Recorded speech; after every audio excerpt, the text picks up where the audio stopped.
શું એવું બની શકે કે આજના આધુનિક સમયમાં આપણને જે સતત થાક લાગે છે, પેલો માનસિક તણાવ રહે છે ને, જેને આપણે મોડર્ન બર્નઆઉટ કરીએ છીએ, હા બિલકુલ. તો તેનો સૌથી સચોટ અને કાયમી ઇલાજ કોઈ નવી વેલનેસ એપ્લિકેશન કે સેલ્ફ હેલ્પ પુસ્તકમાં નહીં, પણ કોઈ 110 વર્ષ જૂની પથ્થરની ઐતિહાસિક ઇમારતમાં છુપાયેલો હોય. અરે વાહ, આ તો બહુ જ રસપ્રદ વિચાર છે. સાચું ને? હા. આજે આપણે એક એવી જ અદ્ભુત સફર પર જવાના છીએ. હમ. આપણી આજની આ ઊંડાણપૂર્વકની ચર્ચાનો વિષય છે સારંગપુર મંદિર, એક સદીની ભક્તિ અને આધ્યાત્મિક નવીનીકરણ.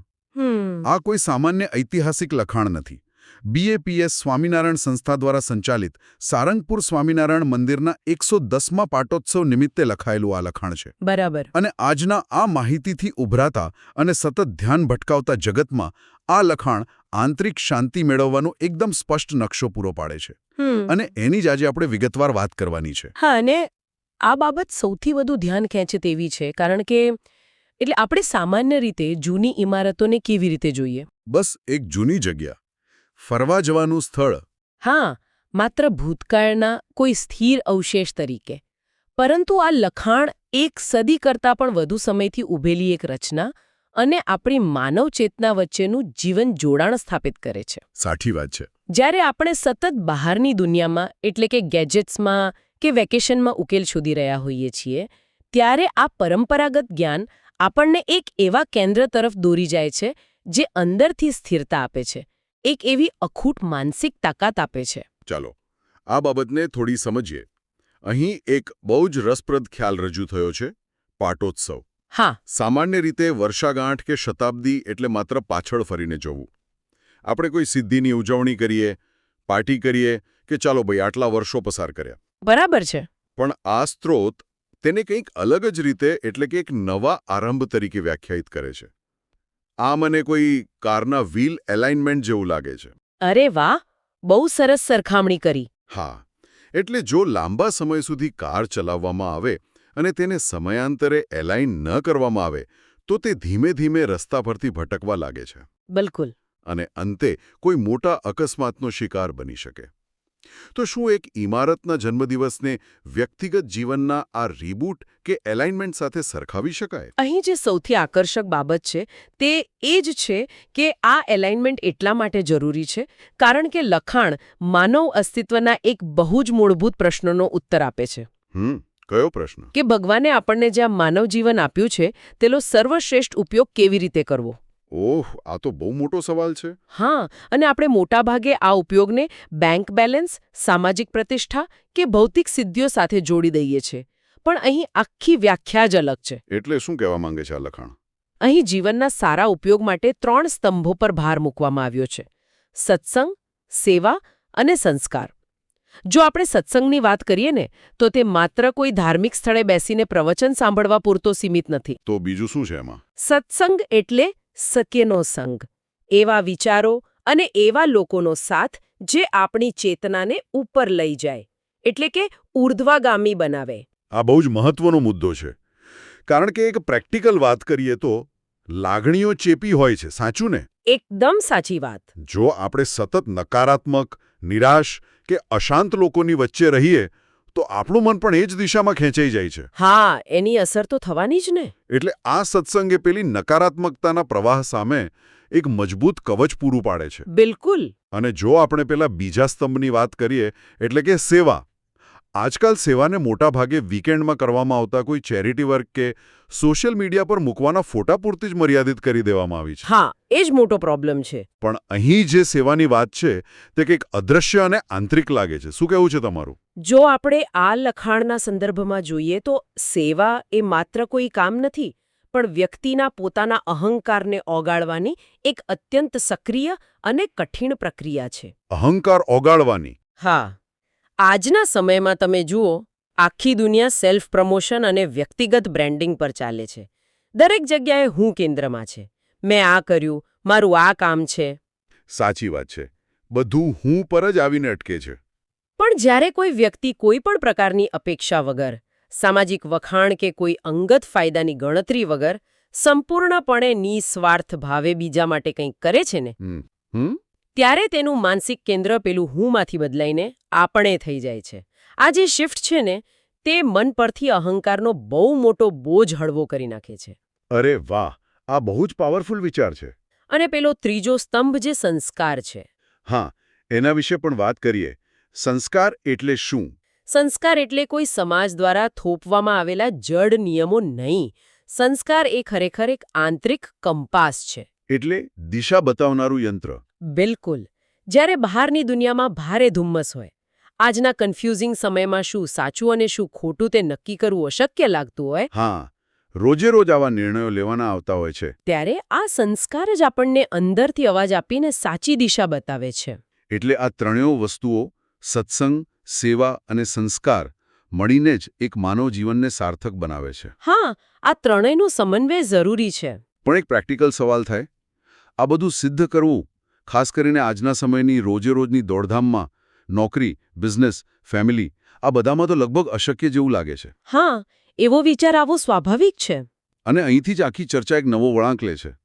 આ આંતરિક પરિવર્તન લાવવાનું માધ્યમ શું છે? તે માધ્યમ છે મંદિર. પણ માત્ર પથ્થર અને સિમેન્ટથી બનેલું માળખું નહીં. ના, જરાય નહીં. સ્ત્રોતમાં બહુ સ્પષ્ટ ઉલ્લેખ છે કે આ મંદિર માત્ર પથ્થરનું નથી. તે શાંતિનું સ્થાન છે, આસ્થાનું કેન્દ્ર છે અને આત્મશાંતિનો માર્ગ છે. જો આપણે આને વ્યાપક સંદર્ભમાં જોઈએ તો આ વાક્ય આખી ફિલોસોફીનો હાર્દ છે. એ કેવી રીતે? આપણે આસપાસ જોઈએ તો આપણી પાસે પહેલા કરતાં ક્યાંય વધુ ભૌતિક સુવિધાઓ છે. એર કન્ડિશન ઘરો છે, પળવારમાં દુનિયા સાથે સંપર્ક કરી શકાય તેવી સ્માર્ટ ટેકનોલોજી છે. હા, બધું જ આંગળીના ટેરવે છે. છતાં માનસિક અશાંતિ અને તણાવ ચરમસીમાએ છે. ડિપ્રેશનના કેસો વધી રહ્યા છે. સાચી વાત છે. આ દર્શાવે છે કે ભૌતિક આરામ ક્યારેય આંતરિક શાંતિની ખાતરી આપી શકતો નથી. અશાંતિ જો મનની અંદર છે તો ઉકેલ પણ મનની અંદર જ હોવો જોઈએ. અને એ ઉકેલ માટેનું વાતાવરણ મંદિર પૂરું પાડે છે. આના પરથી મને એક સરખામણી યાદ આવે છે, જો હું ખોટો ન હોઉં તો. હા, ચોક્કસ કહો. જ્યારે શરીર નબળું પડે કે બીમાર હોય અથવા બસ ફિટ રહેવું હોય, ત્યારે આપણે શારીરિક સ્વાસ્થ્ય સુધારવા માટે જીમ જઈએ છીએ. હા, જીમ તો જવું જ પડે. હવે કોઈ પણ જીમ માત્ર લોખંડના મશીનો, વજનદાર ડમ્બેલ્સ અને પેલી રબરની મેટથી નથી બનતું. ના, એ તો ખાલી સાધનો છે. એક્ઝેક્ટલી. એ બધી જ વસ્તુઓ તો કોઈ હાર્ડવેરની દુકાનમાં પણ મળી જાય. પણ જીમ એ શારીરિક પરિવર્તન, પરસેવો, કઠોર શિસ્ત અને એક સમાન ધ્યેય ધરાવતા લોકોનું જીવંત કેન્દ્ર હોય છે. બહુ જ સરસ ઉદાહરણ આપ્યું તમે. તેવી જ રીતે આ સ્ત્રોત મુજબ મંદિર એ જાણે કે આત્મા માટેનું જીમ છે. આત્મા માટેનું જીમ બિલકુલ સચોટ શબ્દ છે. ત્યાં પથ્થરો તો છે જ, વિશાળ ઇમારત તો છે જ, પણ એ પથ્થરો વચ્ચે આંતરિક શાંતિનું અને અતૂટ શ્રદ્ધાનું રોજિંદુ ઘડતર થાય છે. જાણે કે અંદરથી મજબૂત બનવાની ટ્રેનિંગ ચાલતી હોય. આ ઉદાહરણ ખરેખર સચોટ રીતે સમજાવે છે કે વાતાવરણની મનોવૈજ્ઞાનિક અસર કેટલી ઊંડી હોય છે. જ્યારે કોઈ વ્યક્તિ 110 વર્ષ જૂના આ સારંગપુર મંદિરમાં પ્રવેશે છે ને, ત્યારે તે માત્ર કોઈ ટુરિસ્ટ પ્લેસ કે ઐતિહાસિક સ્થળની મુલાકાત નથી લેતો. તો ત્યાં શું અનુભવે છે? તે એક એવા વિશિષ્ટ વાતાવરણમાં પ્રવેશે છે જ્યાં 1 સદી કરતાં પણ વધુ સમયથી લાખો લોકોએ પોતાના આંસુ લૂછ્યા છે, પોતાના મોટામાં મોટા અહંકારને ઓગાળ્યો છે અને પરમ શાંતિનો અનુભવ કર્યો છે. એટલે એક પ્રકારની પોઝિટિવ એનર્જી ત્યાં સંગ્રહાયેલી છે. હા, આ એક ઐતિહાસિક સાતત્ય છે. આસ્થા એ કોઈ અંધશ્રદ્ધા નથી. બરાબર. પરંતુ એવો અત્યંત ઊંડો વિશ્વાસ છે કે આ અસ્તવ્યસ્ત, અનિશ્ચિત અને ઘણીવાર ક્રૂર લાગતી દુનિયામાં પણ ક્યાંક કોઈ એવી વ્યવસ્થા છે, કોઈ એવો સપોર્ટ સિસ્ટમ છે. હા, કોઈ એવો આધાર છે જે આપણને તૂટી પડતા અટકાવશે. પથ્થરની ઇમારત નહીં, પરંતુ તે ઇમારત સાથે દાયકાઓથી જોડાયેલી લોકોની આ આસ્થા જ વ્યક્તિને આત્મશાંતિના માર્ગ તરફ દોરી જાય છે. આ આસ્થા અને વાતાવરણની વાત તો એકદમ ગળે ઉતરી ગઈ. પણ આપણે દરરોજ તો સારંગપુર મંદિરમાં જઈને બેસી શકતા નથી. ના, એ તો પ્રેક્ટિકલી પોસિબલ નથી. હા, કારણ કે આપણે આપણી નોકરી કરવાની છે, ટ્રાફિકનો સામનો કરવાનો છે, પારિવારિક જવાબદારીઓ નિભાવવાની છે. તો આ આત્મશાંતિના માર્ગ પર ચાલવા માટે રોજિંદા વ્યવહારિક જીવનમાં ઘરે બેઠા કે ઓફિસે શું કરવું જોઈએ? આના માટે સ્ત્રોતમાં બહુ સ્પષ્ટ માર્ગદર્શન છે. શું છે માર્ગદર્શન? સ્ત્રોત આના માટે સંતો અને ગુરુહરિઓના ઉપદેશનો હવાલો આપે છે અને 3 સાદી વાતો કહે છે. સારા વિચારો રાખવા, ભગવાનનું સ્મરણ કરવું અને જીવનમાં સદાચાર અપનાવવો. બરાબર. અને એક બહુ જ મોટો દાવો કરવામાં આવ્યો છે કે જો રોજ થોડો સમય ભગવાન માટે ફાળવવામાં આવે તો જીવનમાં શાંતિ, સુખ અને સફળતા આપોઆપ આવે છે. હવે અહીં મારે થોડો વિરોધાભાસ ઊભો કરવો છે. હા, ચોક્કસ. કારણ કે જુઓ, આ વાંચવામાં અને સાંભળવામાં ખૂબ આદર્શ અને સરળ લાગે છે. લાગે જ ને. પણ જ્યારે સવારે ઓફિસ જવા માટે નીકળ્યા હોઈએ, ચારે બાજુ ટ્રાફિકમાં હોર્ન વાગતા હોય, બોસની ડેડલાઇન માથા પર તલવારની જેમ લટકતી હોય, ત્યારે સારા વિચારો રાખવા લગભગ અશક્ય છે. હા, ત્યારે તો ગુસ્સો જ આવે. અને આ સુખ અને સફળતા પેલું આપોઆપ એટલે કે કોઈ પણ પ્રયત્ન વગર મળી જાય એ વાત થોડી કાલ્પનિક નથી લાગતી? હા, મને ખબર જ હતી કે આ પ્રશ્ન થશે. અને આ જ પ્રશ્ન દરેક સામાન્ય માણસને મૂંઝવે છે. હા, કારણ કે પ્રેક્ટિકલ લાઈફ અલગ છે. સાચું. પણ આપણે આ આપોઆપ શબ્દ પાછળના મનોવિજ્ઞાન અને કાર્યપદ્ધતિને સમજવાની જરૂર છે. એટલે એની પાછળ કોઈ સાયન્સ છે. બિલકુલ. જ્યારે લખાણ એમ કહે છે કે સુખ અને સફળતા આપોઆપ આવે છે, ત્યારે તેનો અર્થ એવો બિલકુલ નથી કે કોઈ જાદુઈ છડી ફરશે. કે આકાશમાંથી ફૂલો વરસશે. હા, અને બધી જ સમસ્યાઓ એક રાતમાં ગાયબ થઈ જશે એવું નથી. આજે થોડો સમય ભગવાન માટે ફાળવવાની વાત છે ને, તે ખરેખર મનની એક અત્યંત સઘન શિસ્ત છે. એક પ્રકારની મેન્ટલ ટ્રેનિંગ છે. એક્ઝેક્ટલી. દિવસની શરૂઆતમાં કે અંતમાં જ્યારે કોઈ વ્યક્તિ પ્રાર્થના કરે છે અથવા માત્ર થોડી મિનિટો માટે આધ્યાત્મિક વિચારો સાથે સંપૂર્ણ મૌન ધારણ કરે છે, હા, ત્યારે તે ખરેખર પોતાના મનનો બધો જ બોજ હળવો કરે છે અને જે આખો દિવસ વિચારોની ગૂંચ વળી ગઈ હોય તેને ઉકેલે છે. અચ્છા. એટલે આ ફરીથી એક પ્રકારના ટ્યુનિંગ જેવું છે. હા, એવું જ કંઈક. કલ્પના કરો કે કોઈ બહુ જ મોટો સંગીતનો કાર્યક્રમ શરૂ થવાનો હોય. બરાબર. જો સંગીતકારો પોતાના વાદ્યો, જેમ કે સિતાર હોય કે વાયોલિન હોય, એ વગાડતા પહેલા તેને બરાબર ટ્યુન ન કરે તો શું થાય? તો અવાજ ખરાબ જ આવવાનો. હા, ગમે તેટલો મહાન કલાકાર કેમ ન હોય, ટ્યુનિંગ વગર તેમાંથી નીકળતો અવાજ બેસૂરો અને કર્કશ જ હોવાનો. સાચી વાત છે. આપણું મન પણ એક વાદ્ય છે. રોજિંદા જીવનમાં ફાળવેલો એ થોડો સમય ખરેખર આપણા માનસિક વાદ્યને ટ્યુન કરવાનું કામ કરે છે. બહુ જ સુંદર ઉદાહરણ. તેટલો ઘોંઘાટ હોય, ટ્રાફિક હોય કે બોસની બૂમાબૂમ હોય, આપણું આંતરિક સંગીત બેસૂરું થતું નથી. અને જ્યારે મન આ રીતે ટ્યુન હોય ત્યારે તેના પરિણામો જીવનના દરેક પાસા પર પડે છે. એ કેવી રીતે અસર કરે? તમે જુઓ, અશાંત મન હંમેશા પરિસ્થિતિ સામે માત્ર ઉગ્ર પ્રતિક્રિયા આપે છે, એટલે કે રિએક્ટ કરે છે. હા, તરત જ ગુસ્સો કરી દે અથવા હતાશ થઈ જાય. બિલકુલ. અથવા તો ઉતાવળમાં ખોટા નિર્ણયો લે છે. પરંતુ શાંત અને ટ્યુન થયેલું મન પરિસ્થિતિને સમજી વિચારીને યોગ્ય પ્રતિભાવ આપે છે, એટલે કે રિસ્પોન્ડ કરે છે. રિએક્ટ અને રિસ્પોન્ડ વચ્ચેનો આ તફાવત બહુ જ મોટો છે. હા, અને જ્યારે વિચારો સ્પષ્ટ હોય ત્યારે નિર્ણયો લેવાની ક્ષમતા શુદ્ધ થાય છે. જ્યારે સદાચાર અપનાવવામાં આવે છે, એટલે કે કોઈ પણ સંજોગોમાં પ્રામાણિકતા અને નૈતિકતાથી કામ કરવામાં આવે છે, ત્યારે સમાજમાં અને કાર્યસ્થળ પર લોકોનો તમારા પ્રત્યેનો વિશ્વાસ વધે છે. આ તો એકદમ લોજિકલ વાત છે. વિશ્વાસ વધવાથી સંબંધો ગાઢ બને છે. અને વ્યાવસાયિક જીવનમાં પ્રગતિના નવા દરવાજા ખુલે છે. એટલે કે જે પેલી સુખ, શાંતિ અને સફળતાની વાત છે ને, એ કોઈ જાદુ નથી, પરંતુ આ શિસ્તબદ્ધ, સદાચારી અને ટ્યુન થયેલા જીવનનું એકદમ સ્વાભાવિક પરિણામ છે. ખરેખર આ આખી વાતનો પરિપ્રેક્ષ્ય જ બદલી નાખે છે. એટલે સારા વિચારો અને સદાચાર એ કોઈ નબળાઈ નથી, પણ કઠોર માનસિક શિસ્તમાંથી જન્મતી એક બહુ મોટી તાકાત છે. બિલકુલ. હવે જો આ ઉપદેશની આટલી ઊંડી વ્યવહારિકતા સમજ્યા પછી આ સ્ત્રોત આપણને એક એવા અંતિમ પરિણામ તરફ લઈ જાય છે જે આખી યાત્રાનું શિખર છે. હા, એ અંતિમ સંકલ્પની વાત છે. પાટોત્સવના પવિત્ર દિવસે માત્ર ઉજવણી નથી કરવાની, પણ સંકલ્પ લેવાના છે. કેવા સંકલ્પો? નિયમિત પ્રાર્થના કરવાના, સારા કાર્યો કરવાના અને નિસ્વાર્થ ભાવે બીજાને મદદ કરવાના સંકલ્પો. બરાબર. અને તેનું અંતિમ પરિણામ શું? લખાણ કહે છે કે આવી ભાવના રાખવાથી આપણું પોતાનું જીવન જ એક મંદિર બની જશે. અરે વાહ. આપણે આખી ચર્ચાની શરૂઆત એક ભૌતિક પથ્થરની ઇમારતથી કરી હતી, પણ હવે વાત ત્યાં પહોંચી છે કે પોતાના કર્મો દ્વારા પોતાના અસ્તિત્વને જ એક મંદિરમાં ફેરવી નાખવાનું છે. આ વિચાર ખરેખર માનવ સંભાવનાની સૌથી ઉચ્ચ કક્ષા દર્શાવે છે. એવું કેવી રીતે? તમે વિચારો કે એક સામાન્ય ઇમારતને, એક માળખાને મંદિર કોણ બનાવે છે? તેમાં કોઈ જાદુઈ પથ્થરો તો નથી હોતા. ના, પથ્થર તો એ જ હોય છે. ત્યાં થતી નિયમિત અને નિરંતર પૂજા, ત્યાંની પેરી નીરવ અને પવિત્ર શાંતિ, ત્યાં આવતા હજારો લોકોની નિસ્વાર્થ શ્રદ્ધા અને ભક્તિની ઊર્જા, આ બધું જ તે પથ્થરોમાં પ્રાણ પૂરે છે.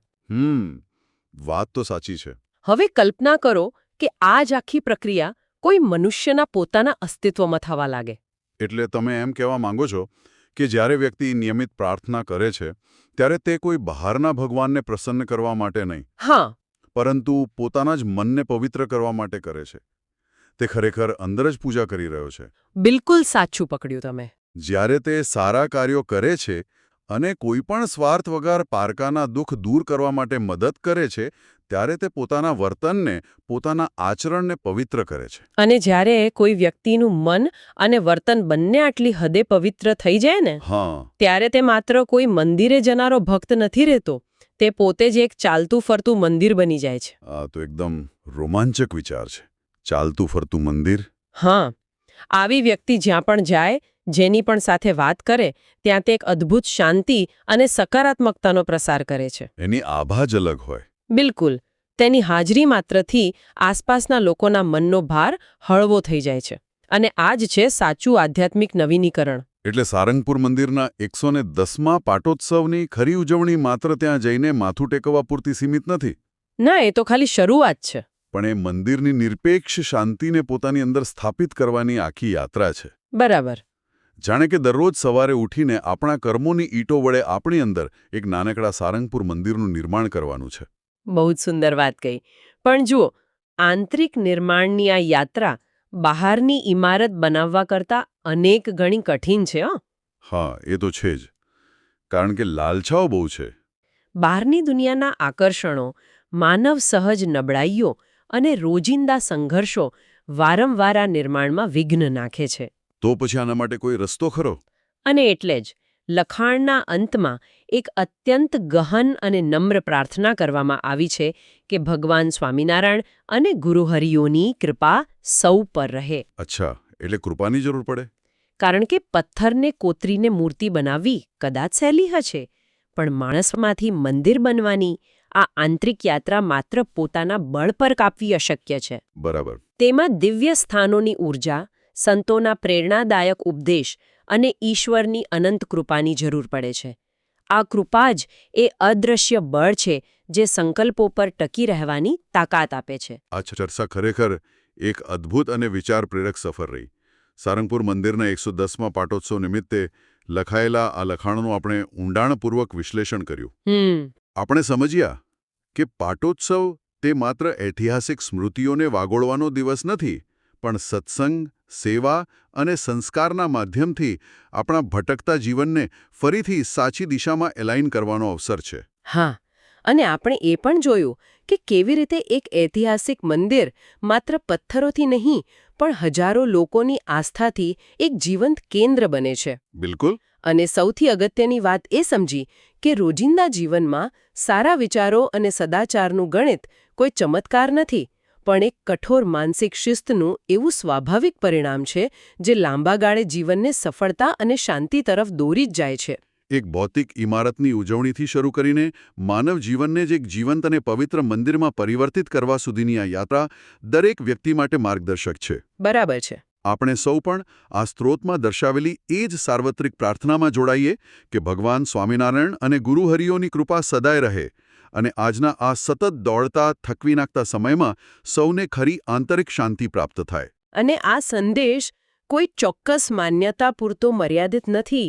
આ એક એવો વ્યાપક અને સાર્વત્રિક સંદેશ છે જે કોઈ પણ ક્ષેત્રમાં કામ કરતી, કોઈ પણ પરિસ્થિતિમાં જીવતી વ્યક્તિ માટે આંતરિક સ્થિરતા મેળવવાનું અમોઘ શસ્ત્ર છે. એકદમ સાચી વાત. અને હવે આ ચર્ચાના અંતે એક એવો વિચાર જેને સાથે લઈને આપણે આજનો દિવસ પસાર કરવાનો છે. ચોક્કસ.